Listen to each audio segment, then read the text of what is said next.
کیا آپ نے کبھی سنا ہے کہ 7 نوجوانوں نے اپنی ایمان کو بچانے کے لیے ایک غار میں پناہ لی اور پھر صدیوں تک سوئے رہے؟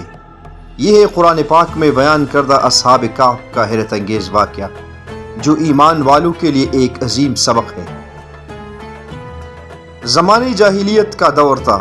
ایک ظالم بادشاہ اپنی رعایا کو بت پرستی پر مجبور کرتا تھا، مگر کچھ نوجوانوں نے حق کی راہ کو اپنایا اور اللہ وحدہ لا شریک پر ایمان لے آئے۔ جب ان کے ایمان کو خطرہ لاحق ہوا تو وہ اللہ کی رضا کے لیے ایک غار میں جا چھپے، اور اللہ تعالیٰ نے انہیں ایک معجزے کے تحت 309 سال تک سلائے رکھا۔ جب وہ جاگے تو سمجھے کہ صرف ایک دن یا کچھ گھنٹے سوئے ہیں، لیکن حقیقت میں صدیوں کا وقت گزر چکا تھا۔ جب وہ کھانے کے لیے بازار گئے تو ان کے سکے پرانے زمانے کے تھے، جس سے لوگوں کو ان کے معجزاتی نیند کا پتہ چلا۔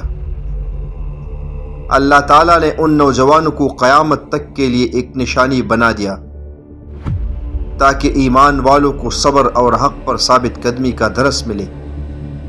یہ واقعہ ہمیں سکھاتا ہے کہ جب آپ کا ایمان مضبوط ہو اور آپ اللہ پر بھروسہ کریں تو وہ آپ کو معجزاتی طریقے سے بچاتا ہے۔